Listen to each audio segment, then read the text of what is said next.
Hey guys, এটা actually অক্ষয় তৃতীয়ার vlog.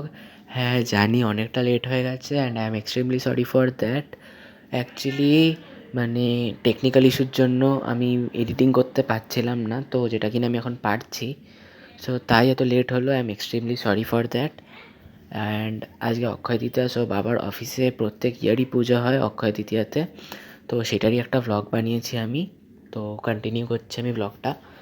এভরিডের মতো আমি স্নান টান করে উঠে শিবকে আগে জল দিই, তো আমি সেটাই করলাম।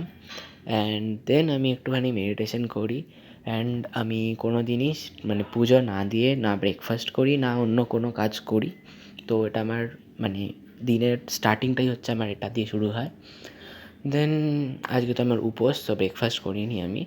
তো ঠাকুরের জিনিসপত্রগুলো পরিষ্কার টরিষ্কার করলাম। অ্যান্ড এটা হলো গিয়ে আমার আউটফিট। অ্যান্ড আজকে মানে বাইরে খুবই বৃষ্টি হচ্ছিলো, বুঝতে পারছিলাম না কী করে যাব বাইরে। তো উপরে এসে আমি আবার ঠিক করে দেখালাম আমার আউটফিট। অ্যান্ড অফিসে এসে বাবা আমাকে বললো কম্পিউটারগুলো সব সেট আপ করতে, তো সেটা করলাম। অ্যান্ড মা এখানে সব ঠাকুরের জিনিসপত্রগুলো সাজিয়ে নিয়ে সব মানে ঠাকুরমশাই চলে আসবে, তো সেগুলোর জন্য সব কাটাকুটি করে রেডি করলো। অ্যান্ড আমাদের ঠাকুরমশাইও এসে গেছে। তো সনাতনী গুণাশ্রমণময়ে নারায়ণী নমস্তে নমঃ সর্বমঙ্গলং মঙ্গলে শিবে সর্বার্থ সাধিকে শরণ্যে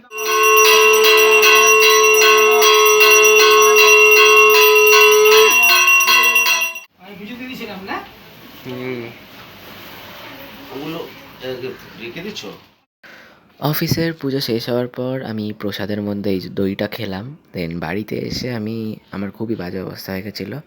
দেন ফ্রেশ ট্রেশ হয়ে ভাই জোর করছিল, তাই আবার একটু ক্যারাম খেললাম। দেন মা লাঞ্চ করতে ডাকলো, দেন লাঞ্চ করতে গেলাম। অ্যান্ড লাঞ্চটা পুরো ভেজের উপর ছিল। অ্যান্ড আমি এভরিডেই ভেজ খাই, তো আমার ভেজ খাওয়াটা বেসিক্যালি ডেলি রুটিনের মধ্যে পড়ে। লাঞ্চ করে উঠে আমি একটু ছাওয়া দেখছিলাম। तलवार तीर हो मर्द मराठा शूर वीर हो युद्ध में कौशल गजब दिखावे। দেন বাবা বলেছিল যে কি অফিসে যেতে, অফিসে সব পার্সেল রেডি করা আছে অ্যান্ড সেগুলো সব দোকানে দোকানে দিতে হবে। তো সেগুলো দিতেই অফিসে গেছিলাম।